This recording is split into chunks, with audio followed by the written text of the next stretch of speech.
My name is Dr. Ari, and I was a savior. My battlefield was a busy city hospital, and my enemies were disease, injury, and time itself. My only weapon, I believed, was the word yes. Can you take an extra shift, Ari? Yes. Can you see one more patient? Yes. Can you help me with this case? Yes. Yes. Yes. Yes was my shield and my identity. To say no felt like a betrayal, a selfish act in a selfless profession. My colleagues saw me as a hero. My patients saw me as a saint. I saw myself as a man with a sacred duty to never refuse a call for help. But a savior who never rests eventually needs saving from himself. The cracks began to show. My apartment became a place I only slept. The plant in my window withered. I missed birthdays, weddings, life itself. My fuel was coffee and adrenaline. My hands, once impossibly steady, began to carry a slight tremor. I was becoming a ghost, haunting the hallways of my own life. My desire to save everyone was slowly destroying the one person I forgot to care for, myself. Then I met Mr. Silas, an elderly man with a minor illness but a profound sense of calm. He was a retired gardener. He didn't see a hero when he looked at me. He saw an exhausted boy. One day, as I agreed to yet another request, he spoke to me, his voice quiet and gentle. "Doctor," he said, "have you ever tended a garden?" I was surprised by the question. "No," I replied. "A gardener's most important tool," he continued, "is his pruning shears. You must cut away good, healthy branches so the tree can focus its energy on growing the strongest fruit. If you let it grow in every direction, it will deplete itself. It will wither and die."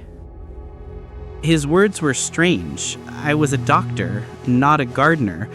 My job was to give, not to cut away.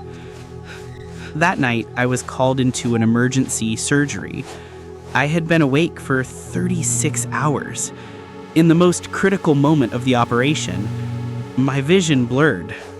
My hand trembled. I almost made a fatal mistake. My senior colleague had to intervene. I hadn't saved a life. I had endangered one. The next day, I went to Mr. Silas, defeated. "Your metaphor, I don't understand it. I am not a tree. I am a well.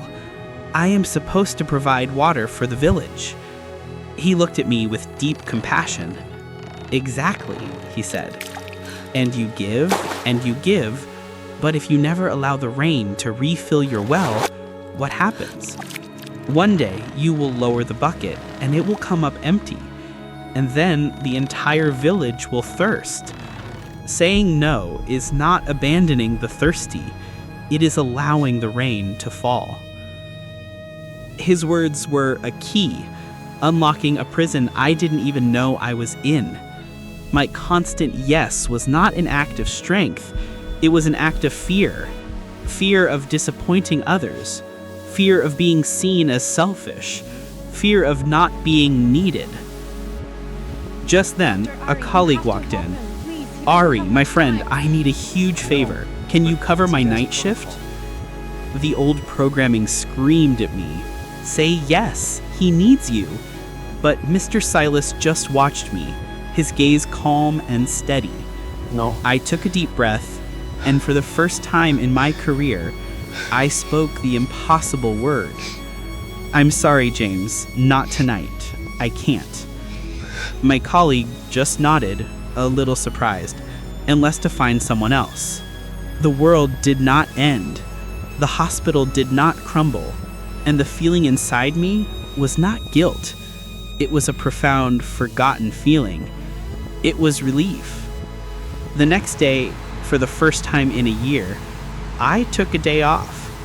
I sat on a park bench and did nothing. I let the sun warm my face. I let the rain refill my well. I was finally tending to my most important patient, myself. The word no, when spoken from a place of self-respect, is not an act of selfishness. It is a vital act of self-preservation. You cannot pour from an empty cup. You cannot heal others from a broken spirit. Sometimes the most compassionate thing you can do for the world is to take care of yourself first. Thank you for your time.